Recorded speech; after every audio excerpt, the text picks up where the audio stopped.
ప్రియులారా, కొన్నిసార్లు మన గురించి మనమే చాలా చాలా రకాలుగా తక్కువ అంచనా వేసుకుంటూ తక్కువగా మాట్లాడుకుంటూ ఉంటాం.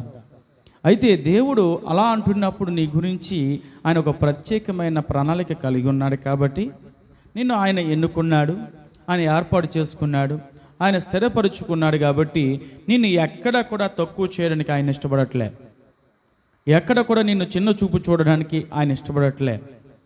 చుట్టుపక్కల ఉన్నవారు ఎంతగా నిన్ను కృంగదీసినా, ఎంతగా నిన్ను ఏమార్చినా, ఎంతగా నిన్ను చిన్న చూపు చూసి తృణీకరించినా కానీ దేవుడు అలాగున తృణీకరించడానికి ఇష్టపడట్లే.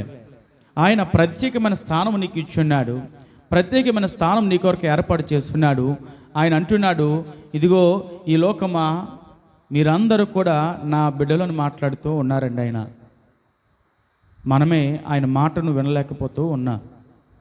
ప్రియులారా, ఇలాంటి సమయంలో బైబిల్లో కొంతమంది భక్తుల విషయాలు జ్ఞాపకం చేసుకుంటూ ఉంటే మనము దేవుడు వారి గురించి వారు అలా అనుకుంటుంటే ఎలాగనో కాదో నీ గురించి నేనే అనుకుంటున్నాను, నీ మీద నేను పెట్టిన ప్రణాళిక ఏమిటో అని దేవుడు ఎలాగ తెలియపరిచాడో ఆ విషయాలన్నీ కూడా జ్ఞాపకం చేసుకుందాం. మరి నిర్గమకాండము 4వ అధ్యాయము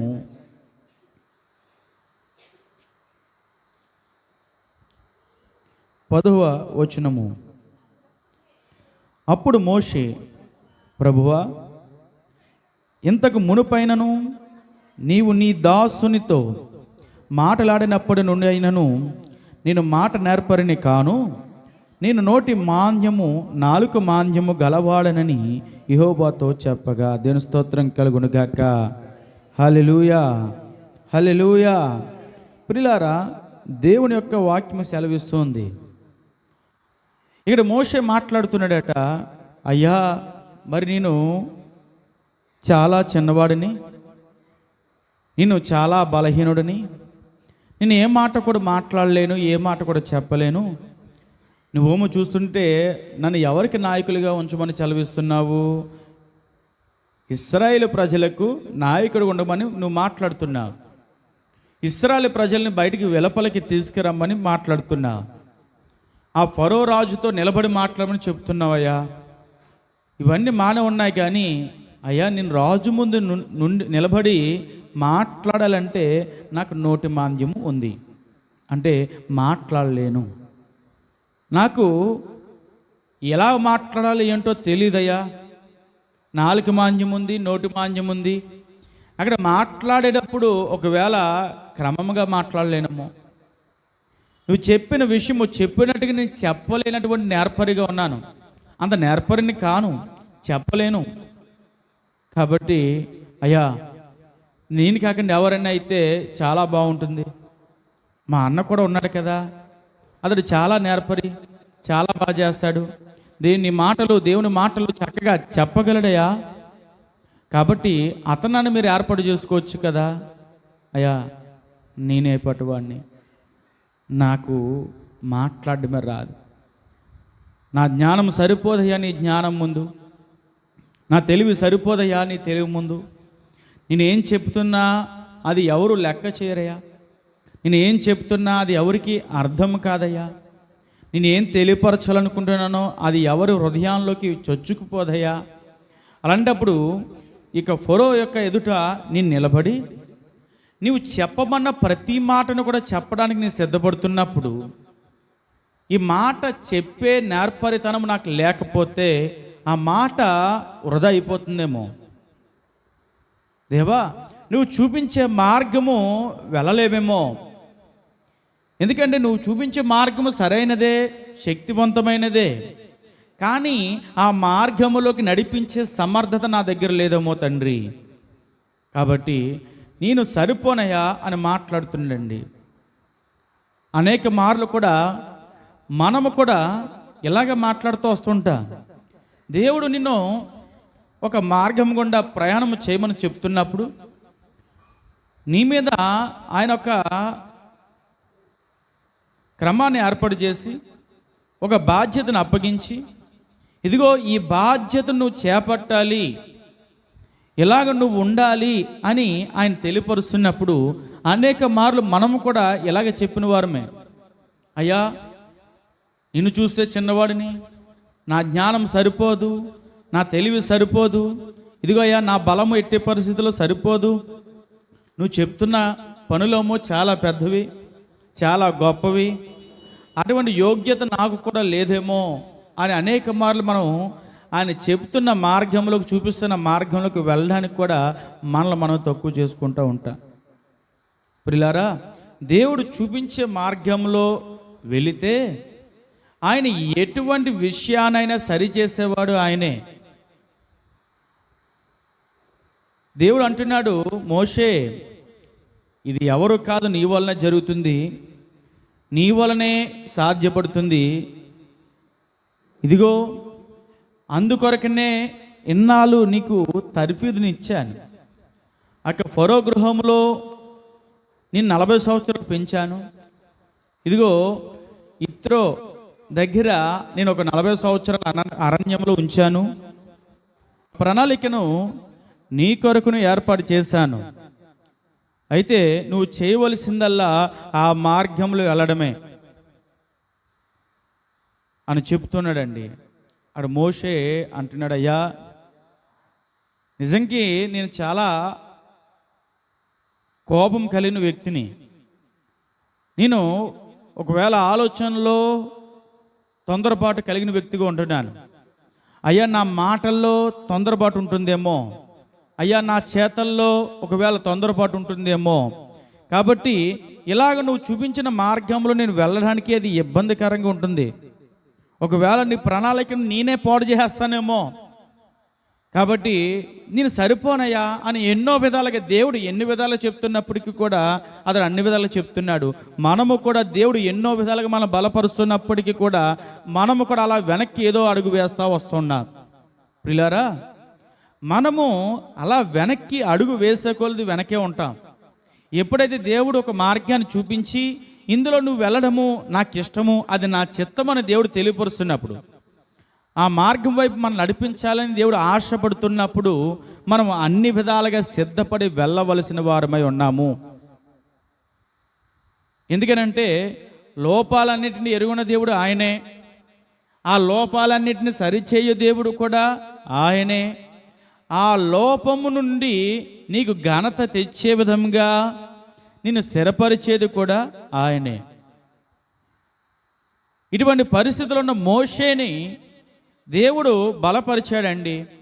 అంటాడండి, చాలా కోపం కలిగిన వాడిని ప్రభువా, నాకేంటో ఏం మాట్లాడతానో, ఒకవేళ కోపంలో ఒక మాట విసిరేయచ్చు, కోపంలో ఒక మాట అనొచ్చు, ఇతరులను నొప్పించవచ్చు, ఇతరులని బాధ పెట్టవచ్చు. ఓ మాట తీరు సరిగ్గా లేకపోతే దాని అర్థమే మారిపోవచ్చు ప్రభువా. కాబట్టి ఇప్పుడు నన్ను ఈ పనికి నియమించడం సరైంది కాదు అని మాట్లాడుతున్నాడండి. కానీ ప్రియులారా, దేవుడు అలా చూస్తూ వదిలేలేదండి. ఎప్పుడైతే అటువంటి కోపము కలిగిన వాడిగా, అటువంటి మనస్తత్వం కలిగిన వాడిగా, నోటి మాంద్యము నాలుక మాంద్యము కలిగినటువంటి వ్యక్తిగా ఈ యొక్క మోషే ఉండగా దేవుడు అతన్ని బలపరిచాడండి. దేవుడు అతన్ని ఏ మార్గంలో నడిపించాలో ఆ మార్గంలో నడిపించడానికి దేవుడు అతన్ని సిద్ధం చేశాడు. చివరికి అతడు ఎలా మారాడట, దేవుడు ఎలా సిద్ధపరిచాడట? సంఖ్యాకాండము 12వ అధ్యాయము 3వ వచనము, యెహోవా ఆ మాట వినెను, మోషే భూమి మీదున్న వారందరిలో మిక్కిలి సాత్వికుడు. చివరికి ఇంత కోపము కలిగిన వ్యక్తి, నోటు మాంద్యము కలిగిన వాడు, ఒకవేళ తొందరపాటు మనస్తత్వం కలిగిన వాడు, తొందరపాటు మాటలు కలిగిన వాడు అయినటువంటి మోషేని దేవుడు ఎలా మార్చాడట? మిక్కిలి సాత్వికము కలిగిన వాడిగా మోషేని దేవుడు మార్చాడండి. దేవుడు అంటున్నాడు, అక్కడ మోషే గురించి మాట్లాడుతున్నాడు. అదే 12వ అధ్యాయంలో 7వ వచనంలో మాట్లాడుతున్నాడు. అతడు నా ఇల్లంతటిలో కూడా నమ్మకమైన వాడిగా దేవుడు మార్చాడని. దేవుని స్తోత్రం కలుగును గాక. ప్రియులారా, అతడు అంటున్నాడు, అయ్యా ఇటువంటి పరిస్థితుల్ని మాట్లాడలేను, ఈ కోపం వలన ఎన్నో అనర్థాలు రావచ్చేమో, పొరో తన హృదయాన్ని ఇంకా కఠినపరుచుకోవచ్చేమో అంటుంటే దేవుడు తను ఎలా మార్చారట? మిక్కిలి సాత్వికుడు. అసలు మిక్కిలి సాత్వికుడు అంటే ఏమిటండి? సాత్వికం అంటే ఏమిటి అసలు? ఎలాగను సాత్వికంగా మార్చబడ్డాడు మోషే?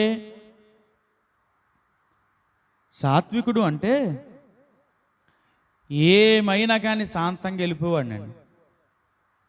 ఏం జరగనే నెమ్మదిగా నిదానంగా గమనించుతాడు. ఎక్కువగా రియాక్ట్ అయిపోడు, ఎక్కువగా తొందరపడిపోడు, ఎక్కువగా కంగారు పడిపోడు, ఎక్కువగా కింద మీద పడిపోయి కాలు తొక్కేసుకుంటా తొందరపాటు నిర్ణయాలు తీసుకోవడానికి సాత్వికుడు. కానీ మోషే తత్వం ఏంటి? తొందరపాటు, కంగారు, కోపము. దేవుడు అటువంటి స్థితి నుండి ఎలా మార్చాడు అంటే, సాత్వికుడు అంటే చాలామంది అనుకుంటాడు మోషే చేతకాని వాడేమో, మోషే వల్ల ఏం కాదేమో, సాత్వికుడు చచ్చిన వాడేమో అనుకుంటున్నాడండి. కానీ మోషే రోషము కలిగిన వాడు, మోషే బలము కలిగిన వాడు, మోషే కోపం కలిగిన వాడే, కోపిష్ఠుడే. అయినప్పటికీ దేవునిలో ఉండగా, దేవుని మాటను పట్టుకొనగా అతడు ఏం చేశాడట? వీటన్నిటినీ కూడా తనలో ఆ ఆగ్రహాన్ని నిగ్రహంగా మార్చుకున్నాడండి.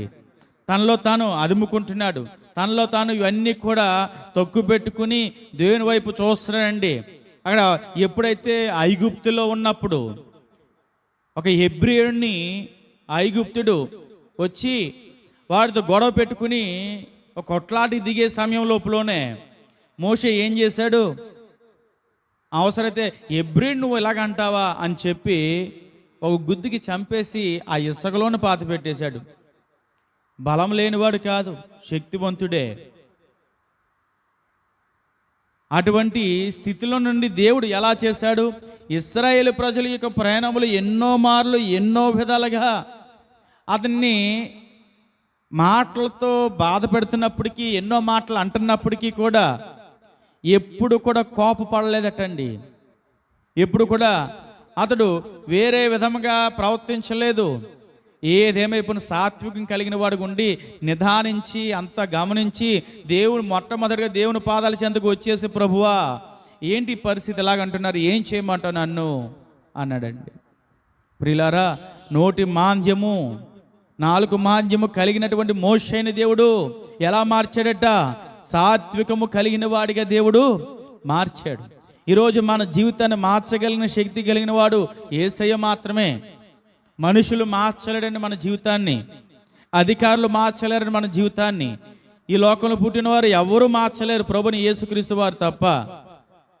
ఈయన ఎంతోమంది జీవితాలు మార్చిన వారుగా ఆయన ఉన్నాడు. ఎంతోమంది జీవితాలు వ్యత్యాసాన్ని చూపించిన వారుగా ఆయన ఉన్నారండి.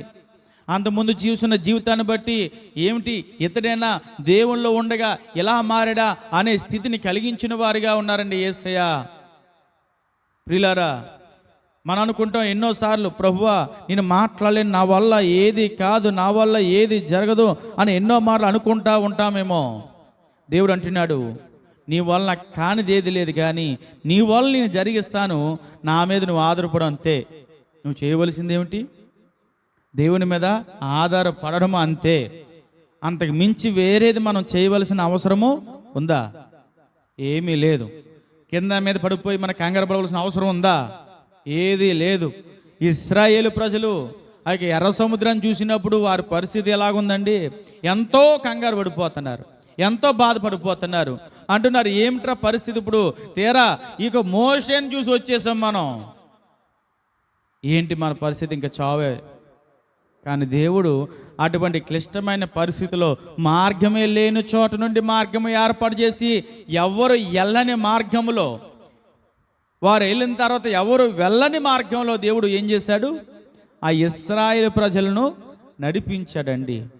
ప్రియారా, నువ్వు దేవుని మీద ఆధారపడి, అంతే. నువ్వు కంగారు పడవలసిన అవసరం లేదు, నువ్వేదో అధికంగా ఆలోచించవలసిన అవసరము లేదు. మోషే అటువంటి స్థితిలో, మన స్థితిలో ఉన్నప్పటి నుండి దేవుడు ఎలా బలపరిచాడు? దేవుని మాటను బట్టి నడుగా మిక్కిలి సాత్వికంగా. అక్కడ తొందరపాటు లేదు అతని జీవితంలో. తొందరపాటుని తీసివేసేశాడు దేవుడు.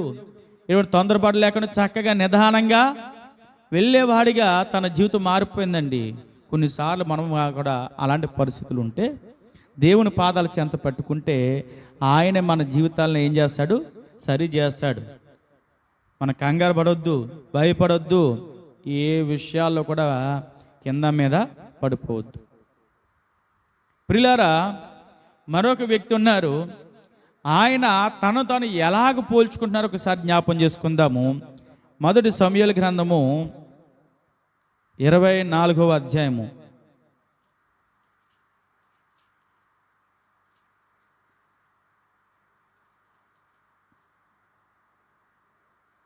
14వ వచనము. మొదటి సమూయేలు గ్రంథము 24వ అధ్యాయము 14వ వచనము. ఇశ్రాయేలు రాజు ఎవరిని పట్టుకుని బయలుదేరి వచ్చి ఉన్నాడు? ఏ పాటి వాణిని తరుముచున్నాడు?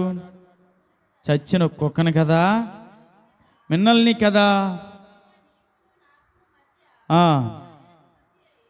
చాలండి, దేవుని స్తోత్రం కలుగును గాక. ఇక్కడ ఈ మాట మాట్లాడుతుంది ఎవరండి? ఈ మాట పలుకుతుంది ఎవరట? ఎవరి గురించి? తన గురించి తాను ఎవరు చెప్తున్నారట? దావీదు గారండి. దావీదు గారు అంటున్నారు. ఇక్కడ పరిస్థితి చూస్తుంటే సౌలు దేవుని చేత అభిషేకించబడిన వాడైనప్పటికీ కూడా దేవుని ఆజ్ఞలన్నిటినీ కూడా తిరస్కరించిన వాడిగా, దేవుని మాటనంతటిని విడిచిపెట్టిన వాడిగా ఉండి, దేవుని మాట నుండి బయటకు వచ్చిన వాడిగా ఉండి, దేవుని ఆత్మను పోగొట్టుకున్న వాడిగా అతడు ఉండగా, అప్పుడు దేవుడు అంటున్నాడు, ఒక దావీదుని కనుగొన్నాడు కాబట్టి ఈ దావీదు నాకు ప్రియమైన వాడుగా ఉన్నాడు, నీకు బదులుగా అతడు రాజుగా నియమించబడతాడు అని ఈ మాటను తెలియపరిచిన తర్వాత ఈ సౌలులో ఒక ద్వేషం వచ్చేసిందండి. ఈ సౌలులో ఒక పగ వచ్చేసింది. ఇదేంటి? ఇశ్రాయేలు ప్రజలకి మొట్టమొదటి రాజుని నేను కదా, నన్ను నియమించారు కదా, నియమించిన తర్వాత నన్ను కాదని వేరే వారిని ఏర్పాటు చేయడం ఏమిటి అని ఆలోచించి అతని మీద, దావీదు మీద పగబట్టాడండి ఈ యొక్క సౌలు రాజు. చివరికి అతను చంపడానికి ప్రయత్నం చేస్తూ ఉన్నాడు. అతను చేయని ప్రయత్నాలు లేవండి, ఎన్నో ప్రయత్నాలు చేస్తా చివరికి ఎలా దావీదు దొరుకుతాడా అని చూస్తూ ఉన్నాడు. ఎక్కడో చోట దావీదు దొరకకుండా పోతాడా అని చూస్తున్నాడు. దొరికినప్పుడు తన పని చెప్దాము, దొరికినప్పుడు ఏదో విధంగా అవసరమైతే చంపేద్దామని ప్రయత్నాలు చేస్తూ ఉన్నాడు. అయితే ప్రియులారా, దేవుడు అన్యాయస్తుడు కాదు, చూస్తూ ఊరుకునేవాడు అసలు కాదు. ఎప్పుడైతే ఈ దావీదును చంపాలని సౌలు ప్రయత్నం చేస్తుండగా, ఎన్ని ప్రయత్నాలు జరుగుతుండగా దేవుడు అదే సౌలు నుండి దావీదును తప్పిస్తూ వచ్చాడండి. ఎక్కడి నుండి ఈ యొక్క ఆలోచన పుట్టిందో, ఏ కుటుంబం నుండి సౌలుకి పుట్టాడో ఆ కుటుంబం నుండి దావీదుని తప్పించడానికి కూడా దేవుడు ఒక మనిషిని ఏర్పాటు చేశాడు. సౌలు కుమారుడు నిలబడ్డాడు.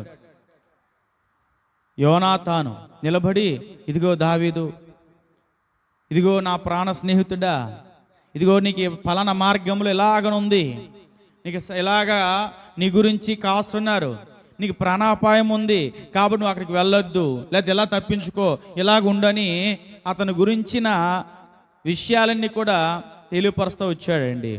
ప్రియులారా, కొన్నిసార్లు అనుకుంటాం ఎవరో ఏదో నేను చేస్తారని భయపడిపోవద్దు. అవసరమైతే దేవుడు అక్కడ నుండే నీకు సహాయాన్ని పుట్టిస్తాడు. ఎక్కడైతే సమస్య పుట్టిందో అక్కడే సమాధానాన్ని కూడా దేవుడు ఏర్పాటు చేస్తాడు. మనకైతే అది ఎలా జరిగించబడుతుందో మనకు అర్థం కాదు, కానీ దేవునికి ఏది అసాధ్యమైనది కాదు. కాబట్టి ఎక్కడైతే సమస్య ఉందో ఆ సమస్య నుండే సమాధానాన్ని దేవుడు కలిగిస్తాడండి, అందులో సందేహము లేదు. ఇక దావీదుని చంపాలని చూసింది ఎవరు? సౌలు. కానీ దావీదుని ఈ అపాయమును తప్పించాలని చూసింది ఎవరు? సౌలు కుమారుడు అయినటువంటి యోనతాను. చూసారా, దేవుడు ఎక్కడైతే ఆ యొక్క నాశనము చెయ్యాలని ఆలోచన పుట్టిందో అక్కడే దేవుడు అతన్ని తప్పించాలని ఆలోచన కూడా కలిగించాడు. దేవుడు చివరికి ఇక సౌలుని ఎవరి చేతికి అప్పగించాడట? దావీదు చేతికి అప్పగించేశాడు. దావీదు చోట వెళ్తుండగా సౌలు పడుకుంటూ గుహలో చూశాడండి.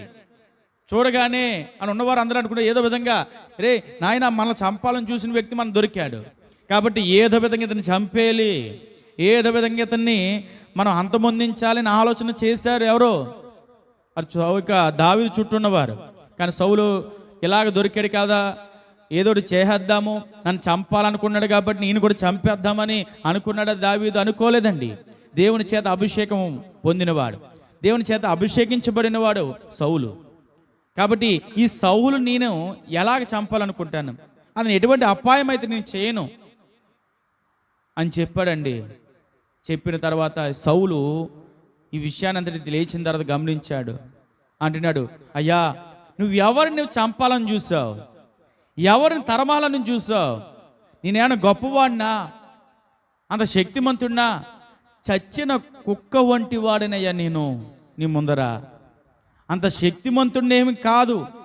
నా జీవితం చూస్తుంటే ఎందుకు పనికిరాని జీవితం అయ్యా. ఇదిగో అడవుల్లో ఆ గొర్రెల మందలు కాచుకుంటూ తిరిగేవాడినయ్యా నేను.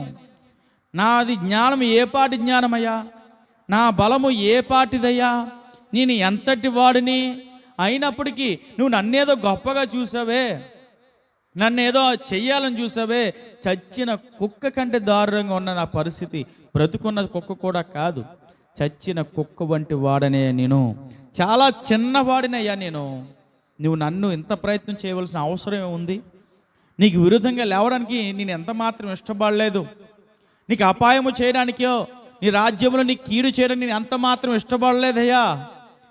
నా స్థాయి ఏంటో నాకు తెలుసు అంటూ తన్ను తాను ఎలాగ చూసుకున్నాడట దావీదు. నేను చచ్చిన కుక్క వలె ఉన్నానయ్యా నీ ముందర అంటున్నాడండి. చాలా చిన్నవాడినయ్యా, నాకు ఎందుకు పనికిరాని వాడిని నేను. నా స్థాయి చూస్తే ఆ మందలను కాచుకునేవాడిని నేను. నా మీద అంత పగెందుకయ్యా? దేవుడు నా చేతికి నిన్ను అప్పగించినా కూడా నీకు ఎటువంటి అపాయం చేయాలని నేను చూడలేదు. అలాంటిది ఏ అపాయం నాకు తలంచకుండా ముందే నేను ఎందుకు నిన్ను ఈ మీద పగబడతాను, నీకు అపాయం కీడు చేయాలని ఎందుకు నేను అంటాను అని అంటుండగా అక్కడ సౌలు అంటున్నాడు, నా కుమారుడా ఈ మాట నీ నోట వెంబడనే వచ్చింది, ఈ మాట నువ్వే నా పలుకుతున్నావు అయ్యా అని చెప్పి చాలా బాధపడుతూ కన్నీరు విడిచాడండి సౌలు. ప్రియులారా, కొన్నిసార్లు చాలామంది ఏం చేస్తారంటే వారి జీవితాల్లో ఎవరో చెప్పిన మాటలు వింటూ ఆ మాటలు చెవిని పెడుతూ ఆ మాటలను వీరు హృదయాల్లో ముద్రించేసుకుంటూ ఉంటారండి.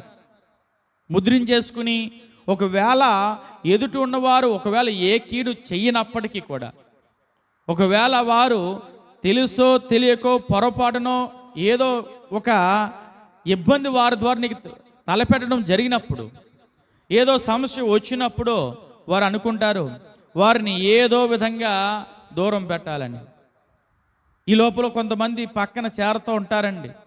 ఏదో మాటలు చెప్పాలని, వారిని ఏదో గొప్పగా వారి మంచి పేరు పొందాలని చెప్పి, ఇదిగో అలాంటి వాడు నీ మీద ఎలాగన్నాడు అలాగన్నాడు, ఇలా జరిగింది అలా జరిగింది, నువ్వు ఎలాంటి దానివి కాదు కదా, అలాంటి వాడివి కాదు కదా, ఇదే నీ మీద ఎలా అంటావు, ఏంటి అంత తప్పది, కాబట్టి నువ్వు అసలు వాడిని ఊరుకోవద్దు, వదిలిపెట్టొద్దు, ఏం చేయాలి అన్నీ చేద్దాం, అవసరమైతే ఇదిగో కూర్చుని తగువ పెడదాం, అవసరమైతే ఏదోటి చేద్దాం అని చెప్పేసి లేనిపోని సలహాలు ఇస్తారండి. ఇక్కడ సౌలు పరిస్థితి కూడా అలాగ ఉంది. సౌలు చుట్టూ ఉన్న వారందరూ కూడా సౌలును గొప్ప చేయాలనో, సౌలు దగ్గర ఏదో గొప్ప పేరు పొందాలనో, ఎదురున్న వ్యక్తిని తప్పుగా చిత్రీకరించడం మొదలుపెట్టేశారండి. ఎదుటిన్న వ్యక్తిని ఇబ్బంది పెట్టడం మొదలుపెట్టేశారు వీళ్ళ మాటల ద్వారా. వీరి ఆలోచన అంతా ఏమిటి, సౌలు దగ్గర ఏదో గొప్పగా కనిపించాలి, ఏదో 4 మాటలు చెప్తే సౌలుకి అనుకూలంగా చెప్తే, అయ్యా అతడెవడు ఇతడెవడు నువ్వే గొప్ప కదా అని చెప్పి ఏదో అందలం ఎక్కించేస్తే రాజుగారి కదా, దాన్ని బట్టి రాజుగారి దృష్టిలో మనం పడతాం. రాజుగారి దృష్టిలో మనం ఉండడం వలన మనకి ఏదో మంచి గొప్ప పని జరుగుతుంది, మంచి ఆలోచన మనకు వస్తుంది, మంచి ఆయన ఏదో చేస్తారు, మేలు చేస్తారని చెప్పి లేనిపోని చెప్పడం మొదలు పెట్టేశారండి. ఇప్పుడు ఇక్కడ తప్పు ఎవరిది? ఎవరు తప్పండి? ఏమండి ఏమండి చెప్పిన వారిది తప్ప, విన్నవారిది తప్ప? ముందు విన్నవాడు తప్పండి. ఎన్నో చెబుతారు చెప్పేవాళ్ళు, రోడ్డు మీద ఎన్నో మరుగుతున్నాయి కదా అని చెప్పి నువ్వు ఎదురుగుండి వెళ్ళి వాడి సపోర్టుగా నువ్వే మరుగుతావా? వాడి సపోర్టుగా నువ్వు అరుస్తావా? లేకపోతే వాటికి విరుద్ధంగా నువ్వు మరుగుతావా? ఏం చేస్తావు? వినేవాడితో తప్పండి. చెప్పేవాడు ఎన్నో చెప్తారు, ఎన్నో మాటలు చెప్తారు, ఎన్నో నేలిపోయి నీ మీదే వేస్తారు. అవసరమైతే అవతల వాళ్ళ గురించి నీ దగ్గర ఎలా చెప్పారో నీ గురించి అవతల వారి దగ్గర అలాగే చెప్తారు. ఎప్పుడైతే నువ్వు వినడం మొదలు పెట్టావో నీకు ఆలోచన కూడా నీ చేతిలో ఉండదు. నీ ఆలోచన మారిపోద్ది, నువ్వు చూసే దృష్టి మారిపోద్ది, నువ్వు మాట్లాడే మాటలు మారిపోతాయి, నువ్వు చేసే క్రియలు మారిపోతాయి. అంతవరకు కూడా ఒక విధంగా ఉన్నటువంటి సౌలు ఎప్పుడైతే చుట్టుపక్కల ఉన్నవారు మాటలన్నీ విన్నాడో, చెవిని పెట్టాడో, వాటి మీద లక్ష్యం ఉంచాడో, వెంటనే సౌలు ఆలోచన ఏమిటంటే ఎలాగైనా దావీదుని చంపించాలి, నాకు బదులుగా ఇతడు రాజు అవ్వడం ఏమిటి, లేనే లేదు అనే క్రూరమైన తత్వం ఎవరిలోకి వచ్చేసింది? సౌల్లోకి వచ్చేసిందండి. ప్రియులారా, దయచేసి చెప్తున్నాను, ఎవరో చెప్పిన మాటలు మీరు వినొద్దు, చెప్పుడు మాటలు అస్సలు లక్ష్యము పెట్టవద్దు. మీ చెవి వాటికి కాదు మీరు పెట్టవలసింది, దేవుని వాక్కు మీరు చెవి ఉంచాలి. చెవి యొగ్గి దేవుని మాటను వినాలి. దేనికి నువ్వు చెవి యొగ్గుతున్నావు? ఈ రోజున ఏ మాటలకి నీ హృదయంలో సంతోషపడుతున్నావు? ఎవరో మనుషులు నలుగురు చేలి, అయ్యా నీవంత గొప్పవాడు లేడు, నువ్వే మాకు నాయకుడివి, లేదా నువ్వే గొప్పవాడి, నువ్వే పెద్దవి అంటే మురిసిపోవటం పెద్ద గొప్ప విషయం కాదండి. చాలా అప్పుడే అనర్థాలన్నీ మొదలైపోతాయి, అప్పుడే మన పతనము మొదలైపోతుంది. మనం గర్వించేస్తాం, అమ్మో వీళ్ళు ఎంతగా అన్నారంటే ఇంకేముంది, ఇంకా నేను నిజంగా అంత గొప్ప ఉండేమో, అంతకన్నా ఎక్కువ గొప్ప ఉండేమో అని అనుకుని చివరికి మన పతనానికి మనమే నాంది పలుకుతూ ఉంటామండి ప్రియులారా. కాబట్టి కొన్ని పరిస్థితుల్లో నువ్వు ఏమైపోయినా కానీ చెప్పుడు మాటలు ఎట్టి పరిస్థితులు వినొద్దు. సౌలు అలాగే అంటూ చేశాడు. చివరికి అది ఏమిటో అర్థం కాదు. అందుకే తన దృష్టిలో దావీదంటే ఒక దుర్మార్గుడు అనుకున్నాడు. ఇదిగో రాజ్యాన్ని ఏదో విధంగా పాడు చేయాలని చూస్తున్నాడు అనుకున్నాడు. నా మీద ఏదో పగ తీర్చాలని చూస్తున్నాడు అనే ఆలోచనలో ఉన్నాడు. ఎప్పుడైతే దావీదు, అయ్యా ఏ పాటి వాడినయ్యా నేను ముందర, నేను చచ్చిన కుక్క వంటి వాడిని నా జీవితం చూసుకుంటే ఇటువంటి వాడిగా ఉన్నానయ్యా, ఇటువంటి తగ్గింపు స్వభావంతో నేనుంటే నువ్వు నన్ను చంపాలని నువ్వు ఎలా చూస్తున్నావు, నన్ను ఏదో చేయాలి నువ్వు ఎలా ఆలోచిస్తున్నావయ్యా అని చెప్పగానే, తన హృదయంలో ఉన్న మాటనంతటిని చెప్పగానే సౌలు హృదయం ఒక్కసారిగా కరిగిపోయిందండి. ఏమిటి? సిగ్గుతో అతని ముఖం నిండిపోయిందండి. సౌలు ముఖం ఏంటి? ఇలాంటి వ్యక్తినా నేను ఇంతకాలం కూడా ద్వేషించింది? ద్వేషించడమే కాదు, ఇలాంటి వ్యక్తినా నేను చంపాలని చూశాను, ఇలాంటి వ్యక్తి మీద ఎన్నో పన్నాగాలు పన్నానా, ఇలాంటి వ్యక్తి గురించి ఎన్నో మాటలు నేను నా నోటి ద్వారా పలికానా, అయ్యో ఎంత తప్పు పని చేశానే. చివరికి విలువలేని వారందరూ నా దగ్గరికి వచ్చి మాటలని చెప్తుంటే నేను నా సమయాన్ని అంతా కేటాయించి నా యొక్క బుద్ధిని నేను ఉపయోగించకుండా వాళ్ళు చెప్పిన మాటల ప్రకారం నేను వెళ్ళానా అని ఏడ్చాడండి సౌలు. చివరికి అంతా చేసిన తర్వాత, అంతా అయిపోయిన తర్వాత ఎంత ఏడ్చిన ఉపయోగం ఉందా? ఎంతో కీడు తలబెట్టాడండి దావీదుకి. ఎన్నో విధాల బాధ పెట్టాడు. ఉండడానికి, తినడానికి, తన ప్రాణానికి ఏ మాత్రము కూడా అవకాశము లేని స్థితిలో ఇక దావీదు తిరుగుతూ ఉన్నాడండి. ఎవరి వలన? సౌలు వలన. అంతా చేసింది, అంతా చేసేవాళ్ళు, అయ్యో నాయన అయిపోయింది, ఏదో అయిపోయింది, నీకు నాకు ఏమి లేదు, సారీ అన్నది మాత్రం దేవుడు చూస్తూ ఊరుకుంటాడా? అంటున్నాడు దావీదు, అయ్యా నీకు నాకు మధ్యలో న్యాయం తీర్చువాడు దేవుడే. ఒకవేళ నీకు కానీ నేను అన్యాయము చేయదలిచితే గనక, నీకు అపాయము చేయాలని చూస్తే గనక, ఒకవేళ నీ కీడు తలంచాలని చూస్తే దేవుడు న్యాయము తీర్చువాడు. అటువంటి వాడిని కాదు, అవసరం నా తరపున దేవుడు వ్యాజ్యం ఆడతాడు. అయ్యా అటువంటి వాడిని కాదు, నేను కుక్క వంటి వాడిని. ఏ కుక్క? చంచిన కుక్క వంటి వాడినయ్యా నేను. ఏమిటయ్యా నా మీద ఎంత పగ అవసరం నీకు? నా మీద ఎంత ద్వేషం అవసరమా? మనం కూడా అలాగా ఎవరి మీద ఎవరు చెప్పిన మాటలను బట్టి ద్వేషం ఉంచుతున్నామేమో, ఎంతో పగ పెడుతున్నామేమో, ఎంతో క్రూరమైన ఆలోచనలతో నిండిపోయి వారిని ఏదోటి చెయ్యాలని కుట్రలతో కుతంత్రాలతో నిండిపోతూ ఉన్నామేమో. ప్రియులారా, అటువంటి మనస్సు ఉంటే దయచేసి దేవుని దగ్గర ప్రార్థించు, దేవునికి అప్పచెప్పు. అంతే, ప్రభువా ఫలానా వారి విషయంలో వారు ఎవరో చెప్పిన దాన్ని బట్టి నేను ఇలా ప్రవర్తించాను ప్రభువా, ఈరోజు నీ వాక్యాన్ని బట్టి తెలుసుకున్నాను, ఇదిగో ఇలా మాట్లాడడం సరైంది కాదు. వారు ఎవరో చెప్పి నిజాలు తెలుసుకోకుండా ఎవరో చెప్పింది, ఎవరో నాకు ఎక్కిస్తున్న దాన్ని బట్టి నేను అది నిజం అనుకుని భ్రమలో బ్రతికేస్తున్నాను ప్రభువా, దయచేసి నన్ను మన్నించని ప్రార్థించు. దేవుడు మరి ఖచ్చితంగా ఆ మాటను ఆలకిస్తాడు, దేవుడు ఆ మాటను అంగీకరిస్తాడు. ఎప్పుడైతే దేవుడు దావీదును చూశాడు, ఈ మాటలు చెప్పడము దేవుడు గమనించాడు. దేవుడు అంటున్నాడు, అయ్యా దావీదు, ఇలా నిన్ను గురించి నువ్వు ఎలా అనుకుంటున్నావు కదా, అలా కాదు నాయన, నీ మీద ఒక ప్రత్యేకమైన ప్రణాళికని ఏర్పాటు చేశాను. నిన్ను ఎంతగా తగ్గించుకున్నావు చూసావా, ఇంతగా నిన్ను గురించి నిన్ను చెప్పుకుంటున్నావు చూసావా, ఇంతగా యథార్థంగా ప్రవర్తించో చూసావా. ఒకవేళ నీ చంపాలన్న వాడిని కూడా నీ చేతికి అప్పగించి నువ్వేం చేసావు, అప్పగించినా కానీ నువ్వేం చంపలేదు. అవసరం నీ చంపగలనని చెప్పడానికి ఏం చేశాడు దావీదు, సౌలు యొక్క వస్త్రపు చెంగుని కొంచెం కోసాడండి. దానికి అర్థం ఏంటంటే, సౌలా నీ వస్త్రపు చెంగు ఇదిగో ఇక్కడ ఉంది అంటే, నేను నీ దగ్గరికి నువ్వు పడుకున్నప్పుడు రావడం జరిగింది, నువ్వు నా చేతికి దొరికావు, నీ వస్త్రపు చెంగుని కోసానంటే కొయ్యాలని నీ పీకను కోసేచ్చు నేను. దేవుడు ఆ విధంగా నిన్ను నా చేతికి అప్పగించాడు. ఒక క్షణం నేను చంపాలని ఆలోచించుకుంటే ఈరోజు ఇప్పుడు ఈ క్షణంలో నీతో మాట్లాడేక అవకాశం లేదు. నువ్వు నాతో మాట్లాడే అవసరం లేదు, అవకాశం కూడా నీకు లేదు. కానీ నేను లాగున్నాను అన్నాడండి. అందుకే దేవుడు అంటున్నాడు, మోషే గురించి దేవుడు ఏమని సాక్ష్యం ఇచ్చాడు తెలుసా. దేవుడు మోషే దావీదు గురించి దేవుడు ఏమని మాట్లాడుతున్నాడో తెలుసా. మొదటి సమూయేలు గ్రంథము 13వ అధ్యాయము 14వ వచనము. మొదటి సమూయేలు గ్రంథము 13వ అధ్యాయము 14వ వచనము. యెహోవా తన చిత్తానుసారమైన మనస్సు గలయొకని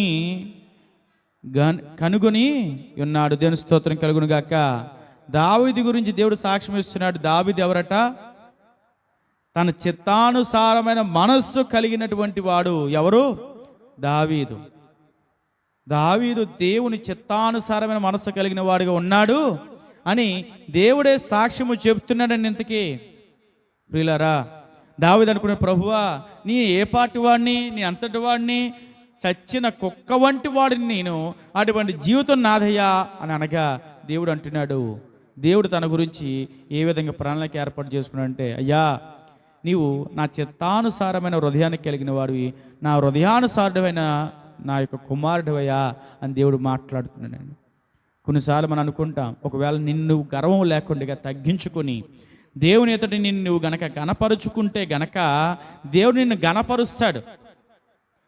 ఒకవేళ నీకు నువ్వే దేవుడు హెచ్చించకుండా నీకు నువ్వే దేవుని ముందు హెచ్చించుకోవాలని, నిన్ను నువ్వే గణపరుచుకోవాలంటే ఇంకెవరికి కనపడని స్థితిలోకి పోతావు. కాబట్టి మనం చేయవలసింది ఏమిటో తెలుసా, నువ్వు దేవుని ముందర నిన్ను కనపరుచుకో. నీవున్న స్థితిని బట్టి నిన్ను నువ్వు కనపరుచుకో.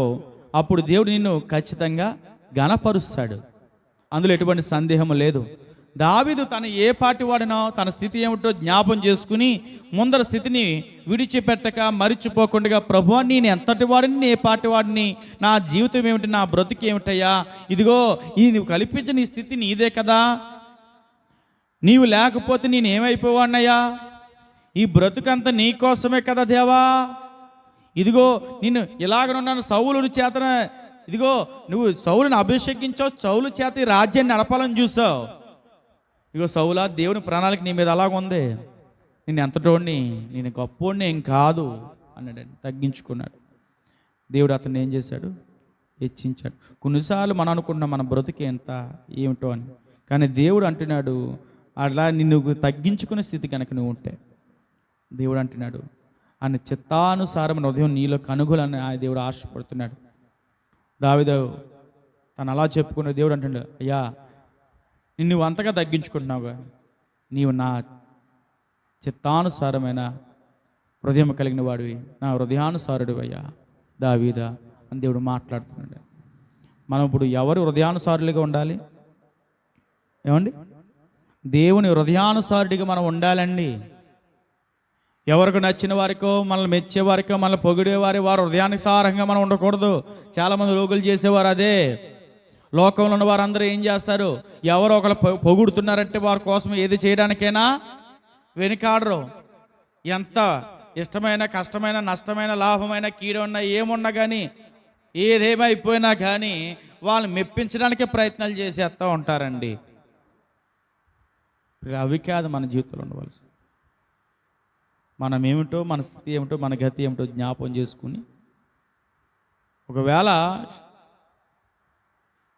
నీ శత్రువు నీకు అపాయాన్ని తలపెట్టినప్పటికి కానీ ప్రేమతో మన్నించగలిగితే, క్షమించగలిగితే దేవుడు ఖచ్చితంగా నిన్ను వదిలిపెట్టడు. ఆయన దేవుడు ఖచ్చితంగా నిన్ను విడిచిపెట్టడు. దేవుడు ఖచ్చితంగా నిన్ను బలపరుస్తాడు. అందులో ఎటువంటి సందేహం లేదు. దావీదు తన శత్రువు అయినటువంటి సౌలు ఒక విధంగా అతను ఏం చేశాడు?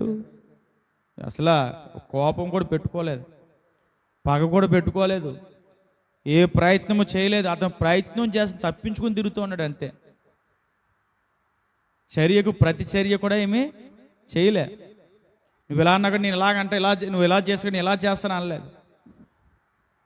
దేవుని చిత్తం ఏమిటంటే దేవుని ప్రేమ కనపరచబడాలి.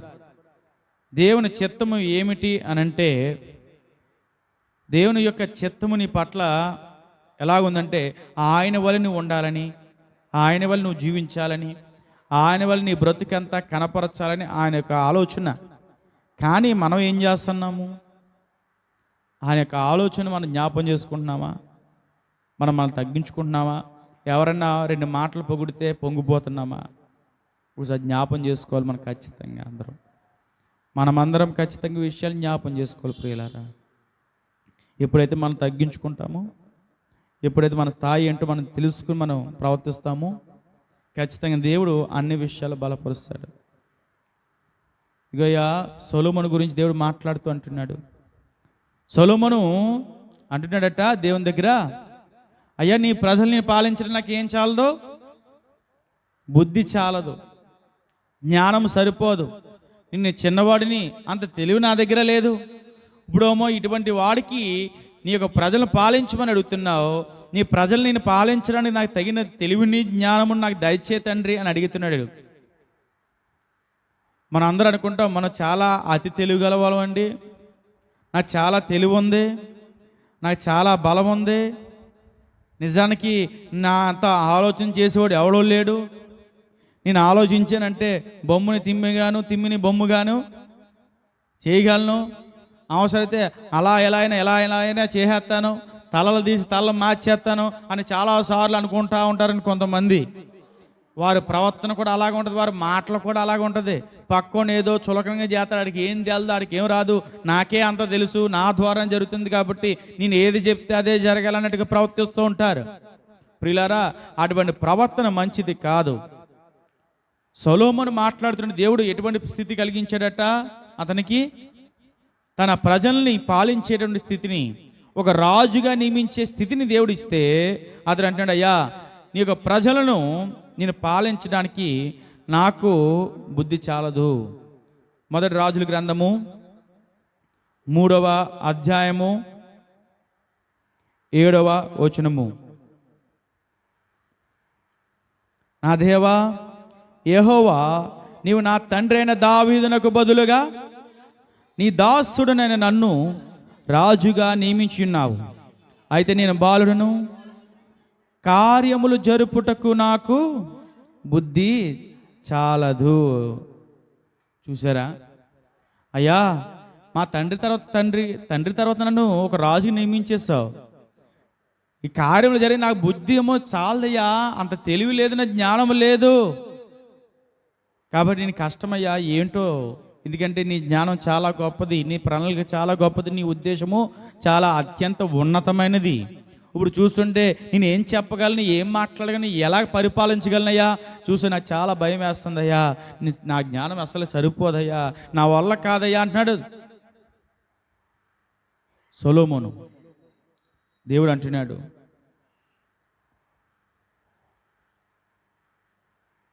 13వ వచనం చూడండి, 12వ వచనము, నీవు ఎలాగను అడిగినందున నీకు మనవి ఆలకించుచున్నాను, బుద్ధి వివేకములు గల హృదయము నీకు ఇచ్చుచున్నాను. పూర్వీకులలో నీ వంటి వాడు ఒకడును లేడు, ఇక మీద నీ వంటి వాడొకడును ఉండడు. మరియు నీవు ఐశ్వర్యమును ఘనతను ఇమ్మని అడగకపోయినను నేను వాటిని కూడా నీకు ఇచ్చుచున్నాను. అందువల్ల నీ దినములన్నిటిను రాజులలో నీ వంటి వాడు ఒకడైనను నుండడు. దేవుని స్తోత్రం కలుగును గాక.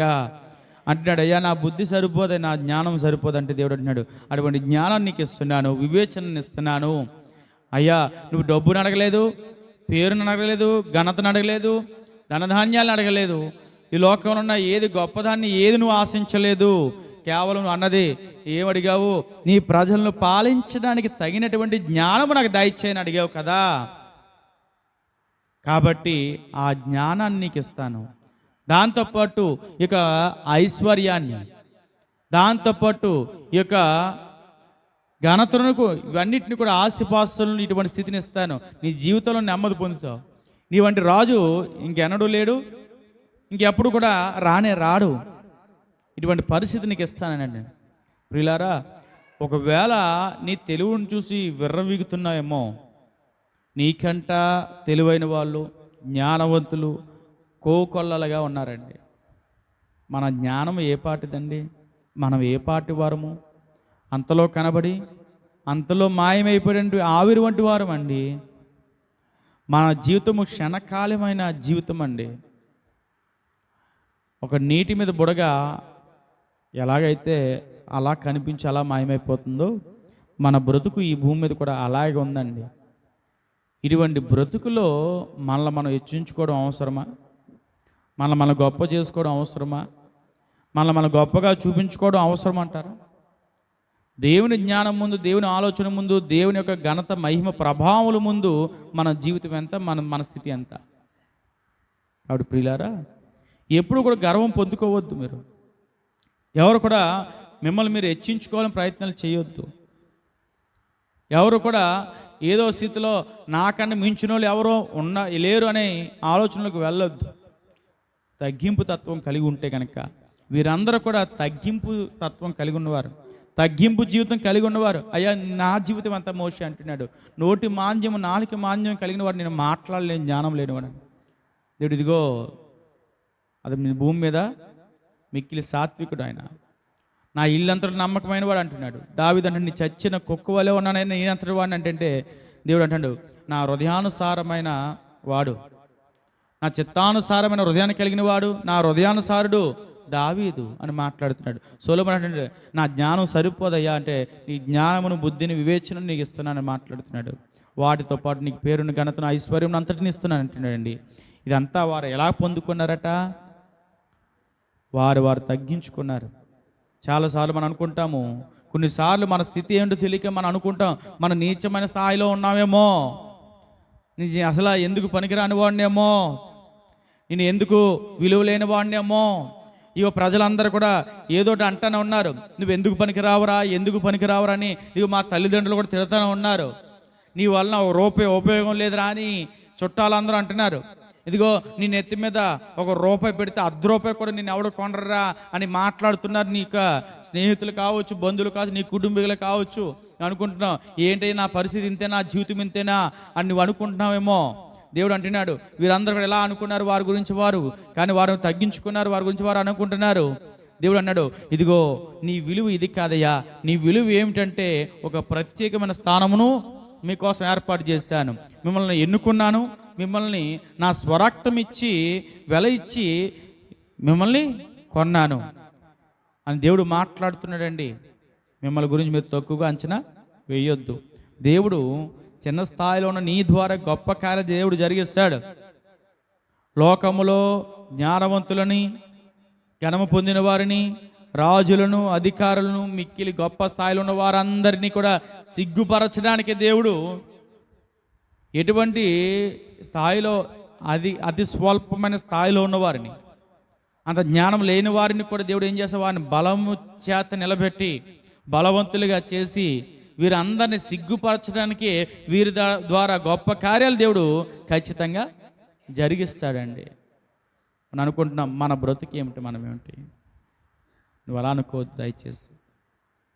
దేవుడు నీ ద్వారా గొప్ప కార్యాలు జరిగిస్తాడు. అలాగని గర్వంలోకి నువ్వు వెళ్ళిపోవద్దు, నేనే ఎంత గొప్పవాడని. ప్రియులారా, దేవునిలో నిన్ను నువ్వు తక్కువ చేసుకోవద్దు, దేవునిలో నిన్ను నువ్వు తక్కువ చేసుకోవద్దు. అలాగని లోకంలో నిన్ను నువ్వు హెచ్చించుకోవద్దు. లోకంలో తగ్గించుకో, దేవుని కొరకు మరింతగా హెచ్చించబడు. దేవుని పనిలో మరింతగా ఘనముగా వాడబడు. దేవునిలో మరింత జ్ఞానములు మరింత వృద్ధి పొందు. దేవుడు ఖచ్చితంగా ఈ లోకంలో కూడా నిన్ను హెచ్చిస్తాడు, వద్దిల్లింప చేస్తాడండి.